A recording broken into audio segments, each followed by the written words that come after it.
which you are willing to do. Will you do the natural or the surgical? Yeah. Until next time, with love from Bump Love.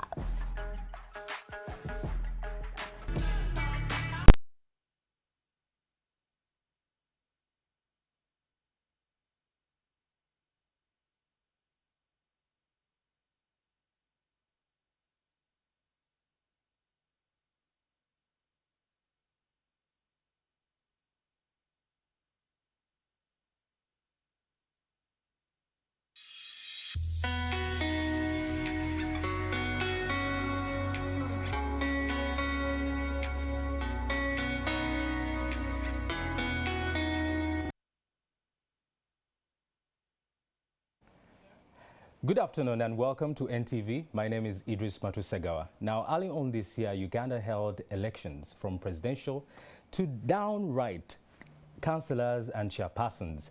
In studio today, I have Paul Bukenya, the spokesperson from Electoral Commission, to talk about the by-elections of chairpersons and councillors of sub-county, town, municipal divisions, and why there is the need. Mr. Paul Bukenya, welcome to the show.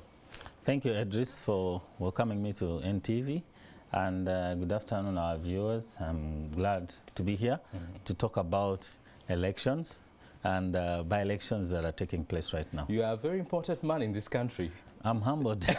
I'm greatly humbled. I'm honored to serve you. So many people would want to hear what you have to say, but today we've come to talk about by-elections. For the Mwananchi who's down there and might not understand what this is, can you give us a little bit of background why there is need for by-elections? Now, a by-election is an electoral exercise that is held to fill a position which has fallen vacant. In our laws in Uganda, elections are held according to the terms of office for the elective position. So the term of office in Uganda for all our elective offices is 5 years. So we know that after every 5 years, we organize elections. When we organize elections, we fill all elective positions at once, which is what we did, like you mentioned, in January and February this year. Now, when in the course of the 5-year period, an elective position falls vacant, becomes vacant, the exercise that we organize to fill that position is called a by-election. So that's why we talk about by-elections. By-elections, as you know, different from general elections. So, and the by-election happens because the position has fallen vacant, and it could be a result of death of an elected official, elective. Like the LC5 chairperson of Kayunga who hung himself. There was a death in very Kayunga, unfortunate. And just sworn into office. So that position becomes vacant, and by law, we're supposed to organize elections so that the people of that electoral area have an opportunity to decide once again through the ballot who will lead them. But a vacancy can also occur because someone has resigned their position. You were elected as a councillor, and way into the term, you resign that position for whatever reason. It could be any reason. Has that is allowed in law. It does happen. Often? It does happen. People resigning from political positions? People resign from elective positions. Someone puts in a resignation letter and says, I resign this position because I've taken up a job in a public office somewhere, a councillor, or I've taken up an appointment with an international organization, and they resign their position in parliament. We've seen that. It could be a court ruling. The court can say that we have set aside the results of the election. You conducted elections, declared the winning candidate. There was a petition. It has been successful. And court orders that fresh elections be conducted. And that is a by-election. And it could also be, you know, if someone does not conduct themselves in accordance with what is required of them, according to, you know, you've not attended sittings, and you go through a disciplinary procedure, and you are, you know, you are declared, you know, you have absconded. The laws define that, both for presidential, parliamentary, and local government councils. So that's why you see that in this year 2021, when we organize general elections, at the same time, along the way, we are organizing by-elections. Yes, sir. Well, for you who is at home, I guess you are up to speed now. We are talking about by-elections, and in particular for chairpersons and councillors of sub-county, town, municipal divisions, that is LC3, LC1, all those people who are down there in your village, in your district. Yeah. Now, you have explained to us the need of by-elections. How many positions are to be filled for these particular by-elections that are going to be held? Yeah, now, following the conclusion of the general elections, we got reports of positions that were filled where, because we nominated candidates and held elections. But at the same time, we also got reports from local councils reporting that certain positions were vacant. And along there, of course, other issues have come up and notifications of vacancies. Like you mentioned, an elected chairperson of a district died, and they notified us. So by law, we are supposed to hold and organize a by-election. And of course, there's elections at our local government councils. Local governments are at LC5 and LC3. So we don't have LC1 yet. Oh. And for our viewers, we don't have LC1 yet because that's called administrative units elections. They are massive. They are countrywide. We can't hold them as by-elections, of course. So we are organizing elections at LC5, councillors going to local government councils at LC5, and of course there's one district elective position which is vacant, that is Kayunga district. There are 21 sub-counties which have no chairpersons, and we're organizing for them. Then the rest are councillors, councillors going to the town council, councillors going to the district or city council, or to the city division. We have 10 cities around Uganda plus Kampala capital city, that's 11. Then there are sub-counties and municipal divisions. Those are divisions found within municipalities.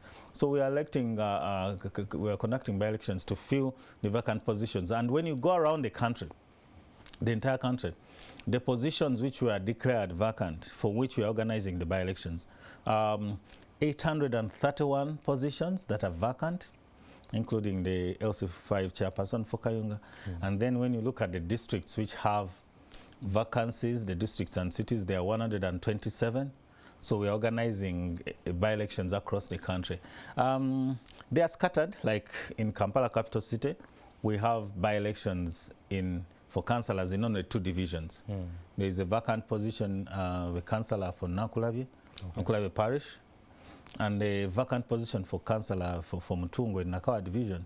So you find that they are scattered in different parts of the country, but those councils are not complete, they are not full, because some elective positions are vacant, and that's why by law we're supposed to organize and conduct by-elections, which is what we are doing. So that's the picture of the entire country, scattered here and there at various levels. Some are special interest groups, and when we're talking about a vacancy, some positions were vacant because in 1 or 2 areas we noticed someone was not nominated.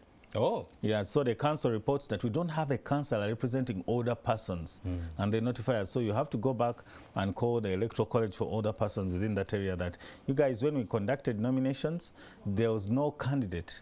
So then you find in other special interest groups, and these are always by electoral college, when we had the elections, there was a tie. You know, this is electoral college, about 30 people, 2 of them are candidates. That leaves you with 28, okay? And when they go out to support, 14 are supporting this guy, 14 are supporting, and you keep having the exercise, and every time you do it, it's a draw, it's a tie. And so the position is not filled. It's not filled. And so it remains vacant. So we have various reasons, besides the one I gave about the causes of a by-election. Yeah. In special interest groups, we realize that the reasons are a little bit different. Some of them are even a tie. Or 1 or 2 unique areas where there was no nomination at all during the other election. But we also have other areas where we're conducting by-elections because they didn't conclude the election. Either they behaved in a chaotic way, when we organized the elections again, they did not allow the elections to go on, and as a result of our conduct, the council is sitting and they realize that a certain parish is not represented. Oh, wow. Now, in law, you are creating a serious problem because people have to be represented at all levels.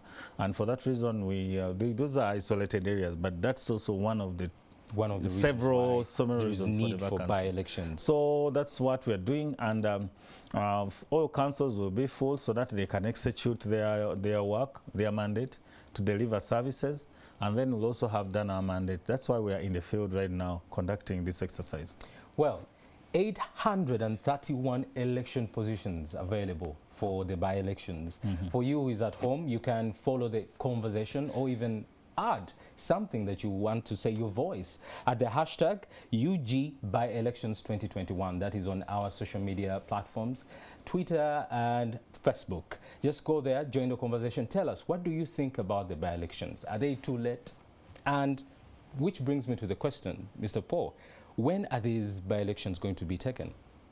Yeah, we are conducting by-elections are organized just like, they follow the electoral process as it is. So when you organize, when a position is declared vacant, you start a process that includes all aspects of organizing the election. For example, you update the National Voters Register, because these are local governments. They use the National Voters Register for the elections. So we did that exercise in the month of October, 22nd October, up to 28th of October. We concluded that. We just displayed the register recently. We displayed it for a period of 10 days. And now we have been going through the final phases of what we call natural justice. When the register is displayed, and they recommend that Kenya Paul should not be on the register because it's dead. They provide all the evidence, but still the name of persons recommended for deletion is pinned up for at least 6 days within that local area. Okay. So that in case someone did it maliciously and for avoidance of doubt, like you would say it, our friends-in-law call it natural justice. So that's it, people have a look again at it. So we finish that process. These registers are provided to you by the local. We compile the register, of course. We collect data and compile the register. We bring it back and display it so that the local people at the polling station who know each other confirm that their particulars are fine, they are correct. And then if they identify a person who has died, like now in the case we talked about a leader who passed on, then someone can come with a recommendation that so-and-so died and fills a form. Please remove them from the register, because the register is not supposed to have persons who have died. Who's deceased. Yeah, yeah. So, and at least a day someone dies somewhere around, the country. So along the way, we clean the register together. And then after cleaning the register, what we call cleaning the register, then we use it for nominations, and the nominations are coming up. Then that's the register we also use for polling day. It's a participatory process. So those are the processes that are going on. So we've gone through those first exercises. We have nominations coming up on 29th and 30th of November. Then the nominated persons will campaign for a period of 10 days. They'll campaign from the 2nd of December up to the 14th. That's about 12 days. And then elections will be held on the 15th of December for special interest groups. Then district chairpersons and councillors, their elections will be on the 16th of December, and that will be it. So a by-election follows the processes that we ordinarily do during general elections, except that the period is shorter because it's a by-election. So for the sake of transparency, you've talked about the register, which is really, really important, because you've talked about malicious efforts by certain people. I wouldn't want, maybe I want Paul not to stand for this position, and I go ahead and say he's dead, or he left the country. How are you putting out these registers, and are the people able to access them as easily as possible? Yeah, the register is a public document, first of all. That's why and I want viewers to really understand that the register is a public document. It's even available on request. You know that you can come down to Electoral Commission and put in writing a request that I would like to obtain a register for such and such an area. Of course, being a public document doesn't take away your responsibilities. It has people's data, their names, even their photos. Who are you? Why do you want it? What are you going to use for it? But for purposes of elections, we take the register back down to the polling station. And we say that NTV polling station, this is the register. We have 430 registered persons here. And the people who stay in NTV village will come and say, you know, this is our register, these people, we know them. Yeah. So and so has since departed from the life of this world. He has rested, he is dead, and you know, they recommend their removal. There are safeguards in the law to guard against, you know, against malicious actions like that, that intention.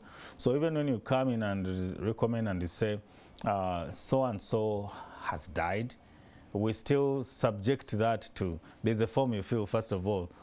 You give that recommendation, you put there particulars, you state, we request you for some detail. Yeah. Because you don't just remove a person from the register. Yeah, and I'm guessing also bodies like NERA could come in to provide maybe a death certificate to that approval. Of course, one of the things we ask for is the supporting documents. Now, we know that sometimes it is so hard to get some of those documents, but we encourage that please obtain those. What about the local areas, the local leaders? You don't just come and say someone's dead and we go ahead and remove that person. And which is why I talked to you about the period for natural justice. Yeah. After the display of the National Voters Register, we display the list of names, the persons recommended for deletion. We display them for a period of about 6 weeks, and a parish tribunal. And the parish tribunal is appointed by the Minister of Justice, by the courts of law, the magistrates in the area. It's a function of Minister of Justice. A parish tribunal sits and looks through that and verifies and stamps that, yes, the register was displayed, the following persons were recommended for removal, the names of the persons recommended for removal were displayed, removal or even inclusion, because someone may have been wrongly excluded from that particular register.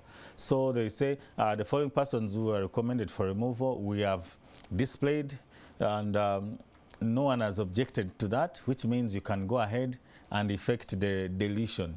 Or someone complained about inclusion and you find their case satisfactory, please include them back. Now when they stamp off and sign, and then that safeguards you. So it's just like we draw a part and it's participatory, just like the priest says, is there any reason why Pauline and Kenya should not get married? And they announce day one, the second reading, the third reading, and no one objects. And then they say, even on the wedding day, they still say the same thing. And then when nothing, there is no objection, they say, therefore, whoever forever keep quiet, you know. And then they go ahead and do that. So those safeguards are very important for us. And that's why we mobilize communities to participate. That's how we get a clean voters register. Early on in Jan and Feb, the Electoral Commission really showcased an interest of going digital. Are these processes also available digitally? Can I, for example, if I want to check the register, can I go on a digital platform and be able to check it out, or even go through nominations, etc., the process? We've moved some of our services to online. You can check from wherever you are on the EC website, the Electoral Commission website, www.ec.or.ug. You can, the moment you go on the home page, you get the guidance to the register, and you can put in your particulars. We try to protect it because we don't also want people to abuse. You know, your particulars are very, very important, and there is need for some good level of confidentiality. So when you put in your particulars, you can get to know your voting particulars without going to a polling station.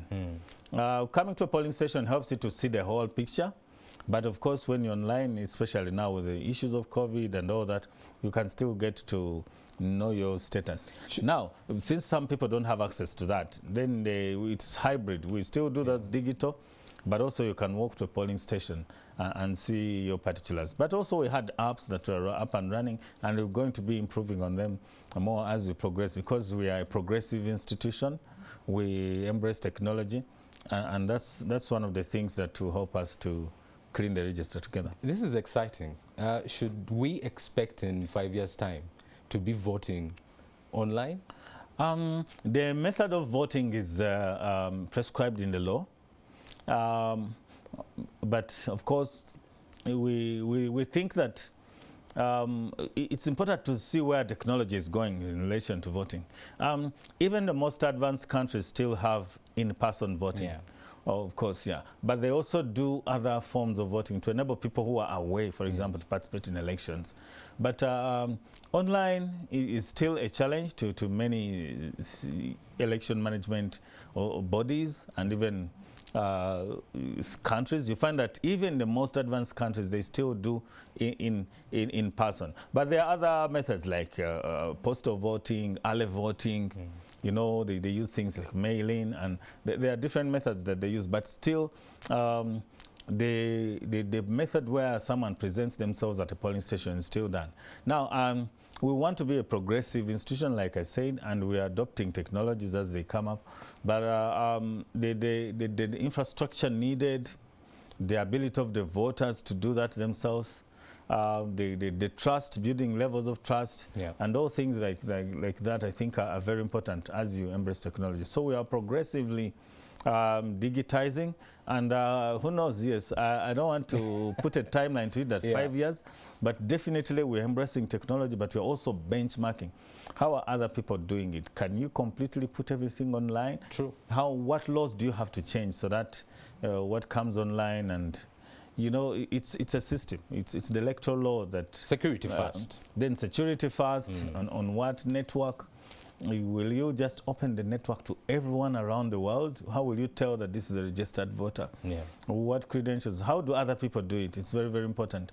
We were definitely studying all those trends. Well, if you have just joined us from home, my name is Idris Matusegawa, and I'm here with the spokesperson from the Electoral Commission, Mr. Paul Bukenya. And we're talking about the by-elections, the forthcoming by-elections that will happen during, the nominations will be happening during 29th to 30th November, and we are going to find out when will the elections take place. He has talked about it, I think, during December. That is in December. On 16th of December, and for special interest groups on the 15th of December. Well, if you want to join the conversation, go to our social media platforms and use the hashtag UGByelections2021. That is Twitter, Facebook, or even Instagram. Coming back to you, Mr. Paul, nominations. Yes. There are so many category of candidates that are available, and we want to go through the requirements, because there can be so many people were really disheartened by the last elections, and some went back to court, felt they were cheated, and I could want another shot at a political position. District city chairperson, what are the requirements for nominations? First of all, to all persons who want to participate in the elections, you must be a registered voter. That's very, very important. You must be a registered voter. And then now we come down to the specific requirements for each elective position. The law provides for age requirement, but we know now that in our law the age limit was removed for all elective categories. And so a registered voter, of course, starts at 18 years. So a registered voter over 18 years and above can contest for the position of a chairperson at the district level. So, of course, there are minimum requirements like academic requirements. For purposes of local government, district local government chairperson, you must have obtained a minimum education qualification of A level. Advanced level in Uganda, that is Form 6. So you must have that education or its equivalent. And the law is very clear on how you come up with equivalent. You know, and just to clarify, this is for the district city chairpersons. Now, when you come to the other elective positions which you have in this by-election, of course, you must be supported. If you go back to the you must have obtained support from 2/3 of the electoral areas in that district or city. If it's a district, of course, rural, that is 2/3 of the sub-counties. I think Kayunga has 17 sub-counties, so you must have obtained support from 2/3. And then, of course, you have to pay a nomination fee for district chairperson is 200,000. So if you're a public servant, you must have resigned from, you know, the teachers who are in public service, there are people who are in public service. So many of them have lost their jobs now. You must have resigned 30 days before nomination. Then, of course, the other is if this is a multi-party dispensation, if you're supported by a political party, you must have the official supporting documents. So then when we come down to the other elective positions, chairperson of a sub-county, there's no minimum academic requirement. The money that is paid for nomination is 50,000 shillings. The supporters are 5 from each electoral area. That's the parishes within that sub-county or the wards. And then the others up to special interest groups, some councillors even 20,000 shillings for nomination, no academic qualification, minimum academic qualification. And age requirement is 18 years and above. So I think one of the things we did was to send out a complete set of guidelines to political parties, which give us candidates, and also to upload these guidelines on our website so that persons who are interested can access them and know how to prepare for the by-election. Yeah. There has been a little bit of disinterest in elections because some people feel like probably the electoral system is not as transparent as they would like. From the past elections, there was a lot of controversy, violence, so much went on. For someone who's at home, why should they participate in these elections? Oh, yeah, thank you. Of course, elections are very important because this is how we come to choose our leaders. It's a democratic way of choosing our leaders. Of course, elections by nature tend to be tense. It's a race. It's a contest. And sometimes it can trigger, you know, conflict issues or divisive issues. And I think that's why we see sometimes that there are, you know, situations or scenes that become even ugly. So one of our targets and objectives always is to say that no, we're responsible for organizing and achieving peaceful elections. So let's participate peacefully in elections. But to go back to the main critical issue, it's important to elect your local leaders, and especially local governments, because these are even the closest leaders to you. Local governments, they are the closest leaders. These are the people who are involved in the day-to-day affairs of your sub-county where you stay. The roads there, you know, the utilities there, the facilities, the medical health facilities, the supervision of the development within your sub-county. It's it's the closest government. It's called local government. It is so close to you. And we're talking about these areas all over the country, which are far away from the seat of parliament in Kampala. So local government elections are critical because they are the closest to elections to you. They mean a lot to you because they are grassroots elections, if you can say that. They are that close to the ordinary person. And it's your right to vote. It's your right to determine the leader of your local government. So if you don't participate in the elections, then you miss an opportunity to have a voice in who manages the affairs of your local area. Yeah. Well, if you have just joined us, I'm here with the spokesperson from the Electoral Commission, Paul Bukenya, and we're talking about by-elections, and in particular for the chairpersons and councillors of sub-county, town and municipal divisions. Now, we have just talked about the reason why you at home should go and vote, participate in these by-elections. So many people think elections do not matter, but if you do not take the step to go out and vote for the leader that you want, then whose fault is it if you do not get the leader that you think you deserve? So go out, participate in these by-elections. They are not a joke. There's important issues that are going to shape the future of this country. Mr. Paul, where do I vote? I know we talked about this earlier, but we kind of skirted over it. I want us to go back into details because so many people really are not that educated and informed about voting. It's amazing that even after 5 years or after so many years of independence, of democracy, you will find people about 30, 40, 50, and they're not so sure about what goes on in voting. And some are not even registered voters. So where do I vote? Where am I going to be able to vote? Yeah, I think, it's very important to participate in elections. First of all, it's a peaceful way of determining leaders. And we have an opportunity to do that. Yes. Our constitution provides for us, and the laws that were passed by Parliament facilitated the establishment of agencies like the Electoral Commission to organize the elections. So I think it's important that we participate.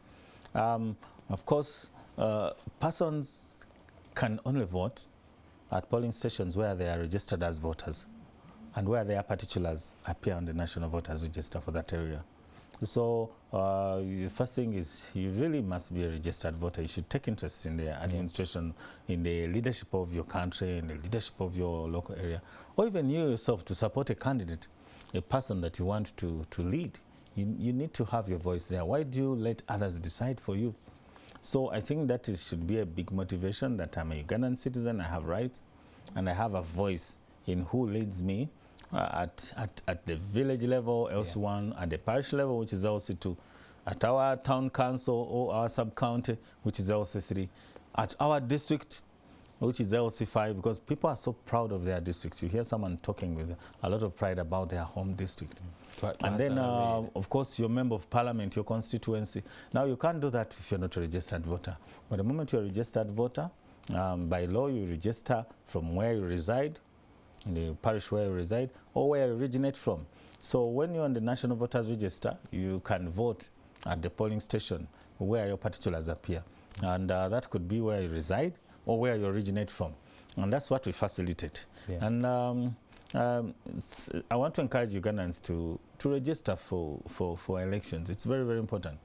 And you can even, for those of you who have not done it, it is open. It's continuous registration. It's open. Because sometimes people wait until the very final days and somehow they miss out. But right now it is open, except in these areas where we're having by-elections, we've closed. But elsewhere, you can go and register, apply for registration, first of all, as a citizen of Uganda, because we can only take you up when you've been verified as a citizen. Now, when the system through NIRA verifies you as a citizen, your particulars are put into the national, first of all, you assign the national ID number, your particulars are put in the National Information Register, you are given a national ID card. But even before that, the moment you get into the National Voter Identification Register, the moment your particulars are put into the National Identification Register, that data is shared with us, and we take your particulars where you indicated you want to vote from, and we put you on the register. So it's not good to wait for the last, the final days when we are into those the general elections, and then everyone is running all over the place. Yeah, you can do that now. It's all right, and I think it's good that they exercise it. You've talked about registering and being a citizen. Any other eligibility requirement for me to be able to vote? Of course, you must be a citizen of Uganda, 18 years and above, and you register in the parish where you originate from or where you reside from. All right. That's it, and then the rest of the processes. There is a comprehensive data form where you fill your particulars. It's handled and processed through the National Identification and Registration Authority. Because remember, you must first be confirmed to be a citizen of Uganda.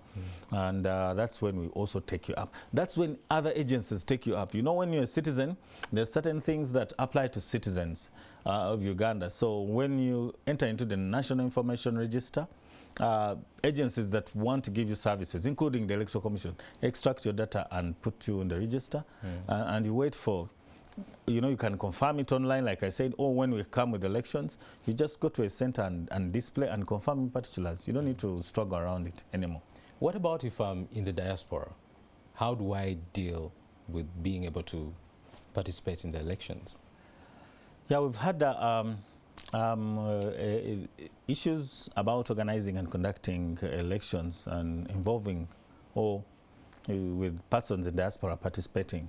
And it's because of our electoral laws, largely, because our electoral laws determine the voting processes and even some methods within the boundaries of Uganda. For example, we cannot put a polling station outside the boundaries of Uganda under the existing law. Because a polling station is established on the basis of a parish. A parish is an administrative unit under the laws of Uganda, within the boundaries of Uganda. So you say this is Nakasero Parish, found in Central Division, in Kampala, capital city, in Uganda. So that has been a bit restrictive. It has been restrictive. Then, of course, there are other issues that would also make it hard for persons in diaspora. In Uganda, under Ugandan law, in order to vote, you must present yourself physically at a polling station where you're registered as a voter. So while some persons have gone abroad and their names are on the register, you find that on polling day, they find it impossible to participate in elections. And now that matter came up before court, and like you know, court determined last year that, I think that was around July, that the Electoral Commission must take all measures to ensure that persons in diaspora, they even mentioned prisons, are enabled to participate in elections. It is a matter that we've taken up to understand exactly what is required, because in our existing law, it is not possible for someone who is across the border. And across the border means even if it is in Bukoba, just down in Tanzania, or in the other Busia of Kenya, or on the boundary with Rwanda, or Juba. So the process is on to study what is required, especially in relation to the law, so that persons who are in diaspora are able to participate in elections. And we'll be giving a report. The Commission put up a task force involving several agencies, Ministry of Foreign Affairs, NIRA, Uganda Prisons, the Attorney General's Office, you know, so that we work Human Rights Commission, because this is a human rights issue, so that we work together and see what areas in our law require to be amended so that we enable persons in diaspora. It can be a challenge. Our law says elections start at 7 in the morning. Now by 7 in the morning in Uganda, it's midnight somewhere. It is a new day in some other place. China, in USA. Then of course the law says we declare results within 48 hours. After closure of polls. So all those things need to be looked at. We need to benchmark how other people are doing it. But certainly we are on the track. We are trying to follow that and make sure that all citizens are able to participate in elections. Hopefully. We are looking forward to that. Now, due to the COVID-19 pandemic, the country is under lockdown. There are so many restrictions of time, curfew, and basically SOPs to follow. And we saw that happen during the earlier elections. How are the candidates now for the by-elections going to be able to campaign? And also, what time are the elections going to take place? Yeah, it's true, Idris, that we're still under a partial lockdown. There are some restrictions on certain, activities, movements, and standard operating procedures are applying. During the organization of the by-elections, we will follow the standard operating procedures, because we know now, all of us know the danger of COVID-19. We lost some candidates. Actually, some of the vacancies we are filling are a result of death due to COVID-19. A nominated candidate passing on due to COVID-19. So it is so real that we don't want to give it a chance to rear its ugly head and strike at us. We can prevent the spread of COVID-19. So we'll observe standard operating procedures. That means that the number that is allowed under existing guidelines and directives will apply even during the nominations and also during the campaign period. For nominations, we just want the aspiring candidate, his or her seconder, proposer and the seconder, so 3 people at the venue.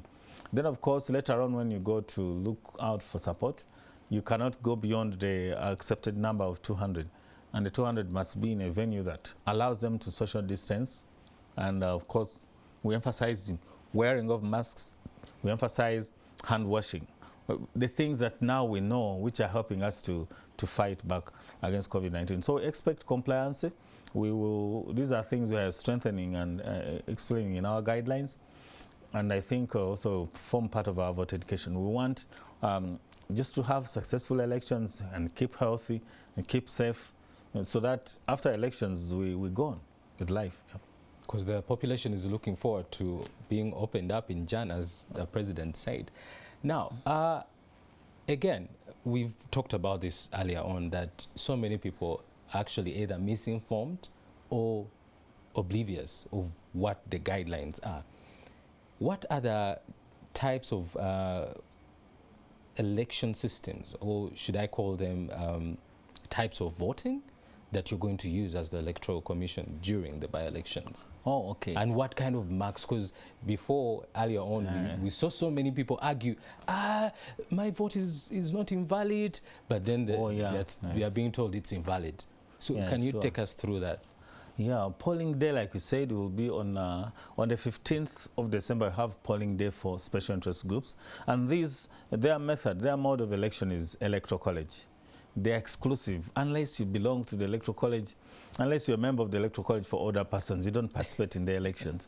So their election is by electoral college, and they have their guidelines that will guide them. And for the others, it is universal adult suffrage.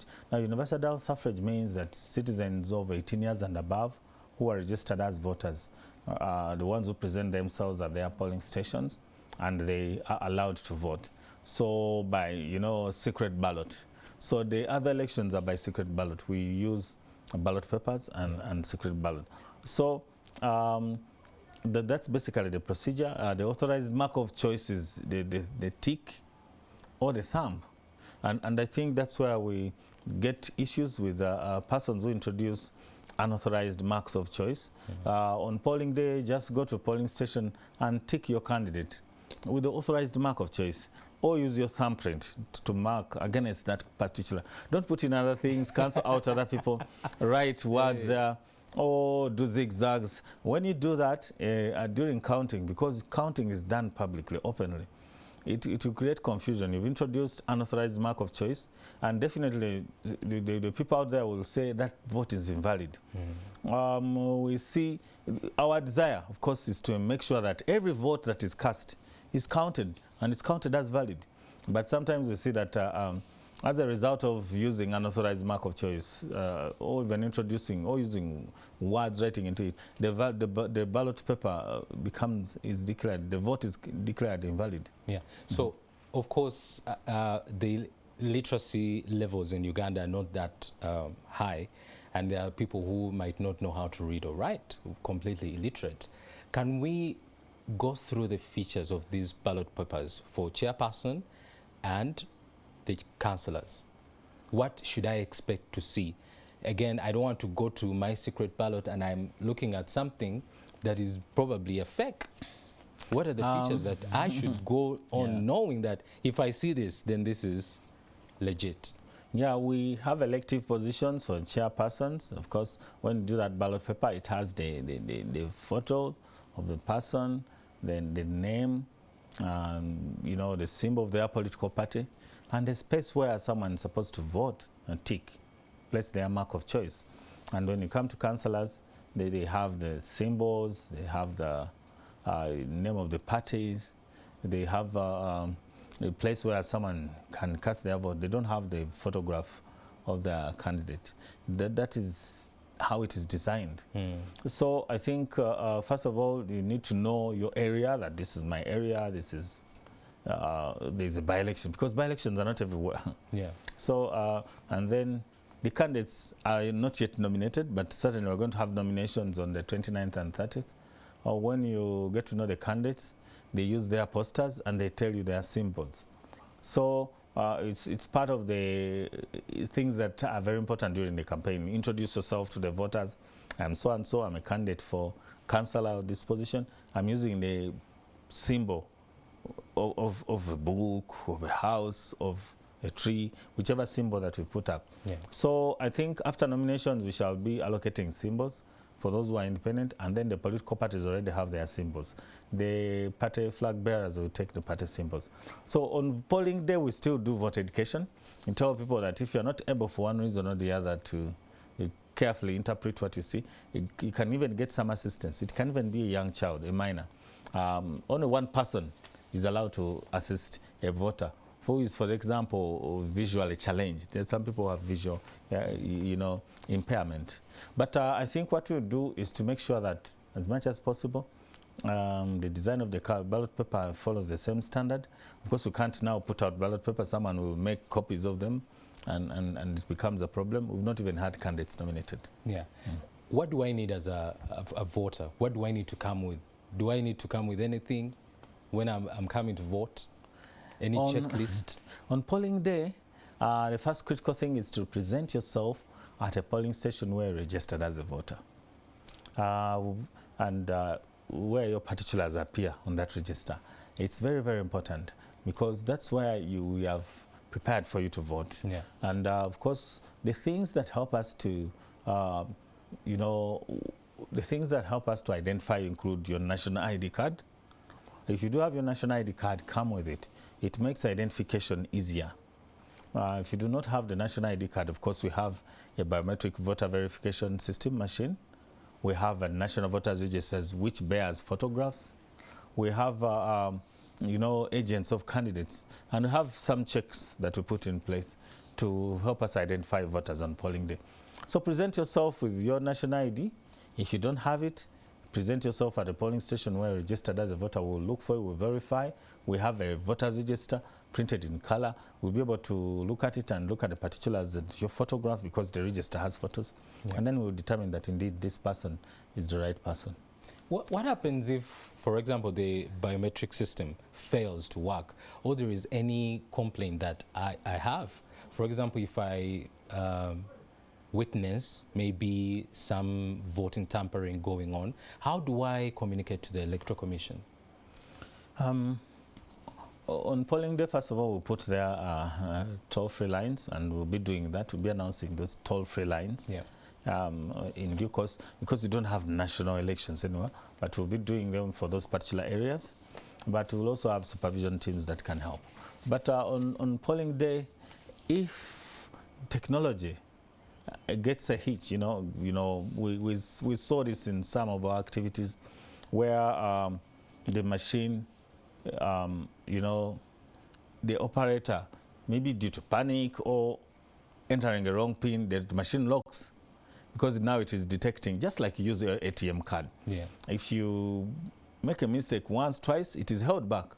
So technology is like that. It wants to secure from having a problem. So if for some reason or the other you are not able to be identified using the biometric voter verification machine, then the voters register already has your photograph and your particulars, and it will be used. It's the final document that is used for purposes of identifying you as a voter. The technology can get an issue.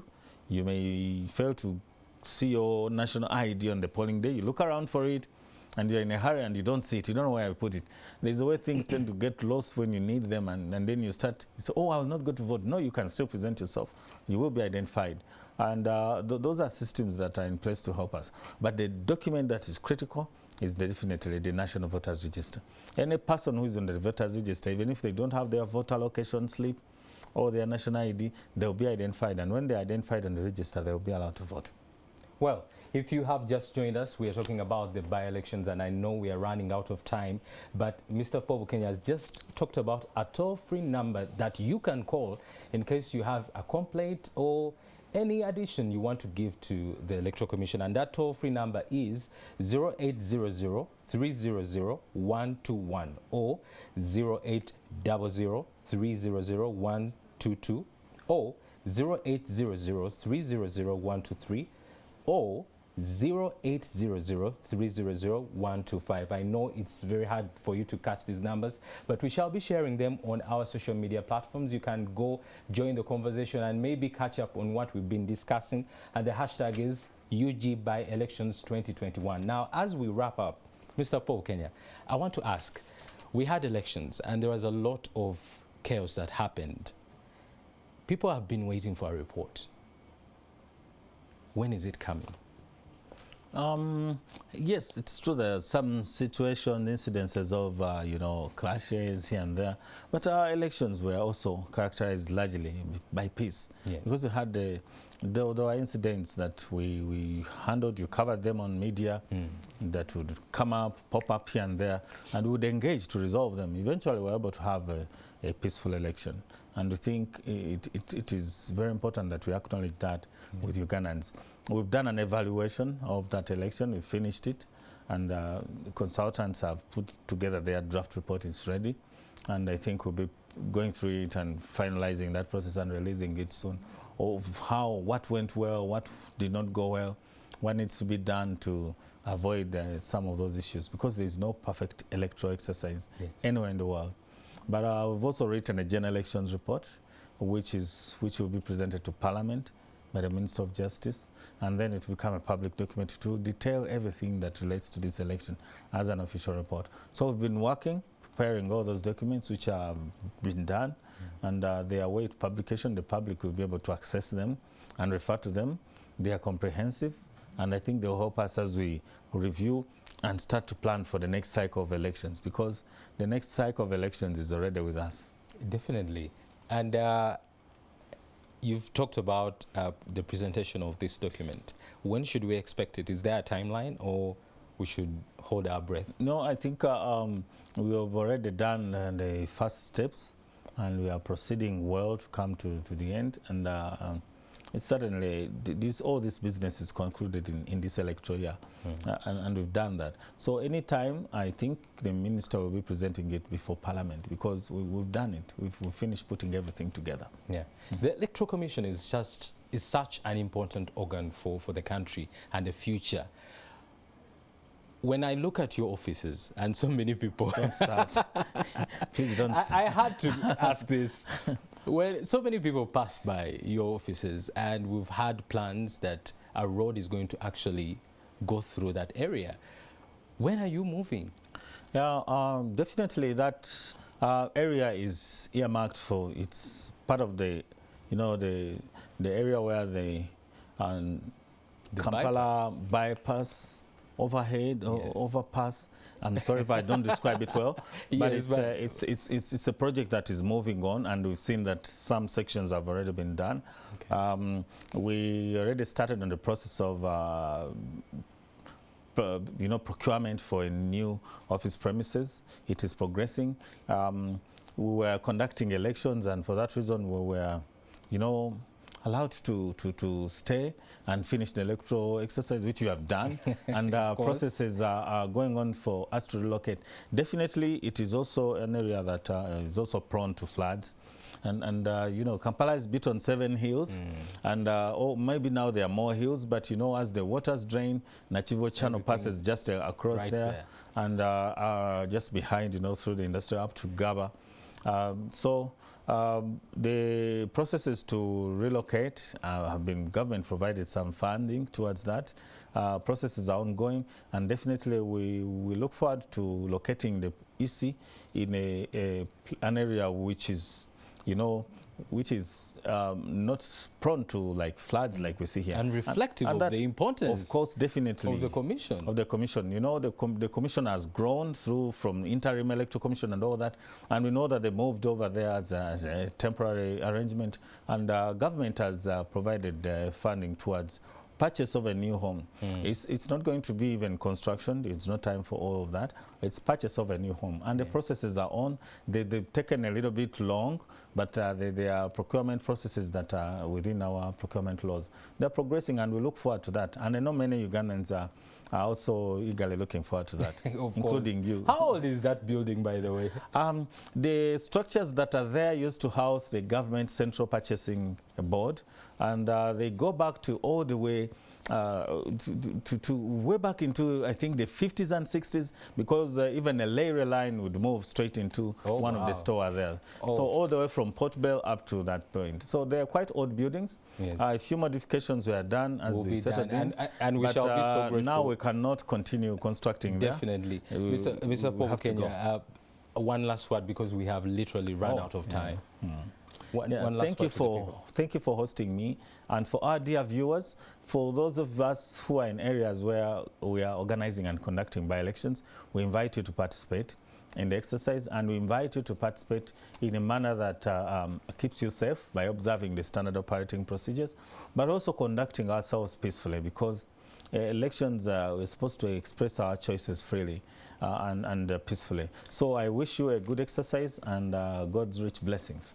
thank you so much, our viewers, and thank you so much, Mr. Paul Kenya, for coming around. Thank you. Such informative talk, and I guess the people at home have learned so much, even myself. Well, just go to our social media platforms and use the hashtag #UGByelections 2021 to catch up on what we've been discussing. Go vote. It is very important for you to have a voice for the future of the country. So go vote, participate, register, be a registered voter, and follow the SOPs for COVID-19. The disease is real. People have died. Don't be the enabler for this disease. Thank you so much. Bye-bye.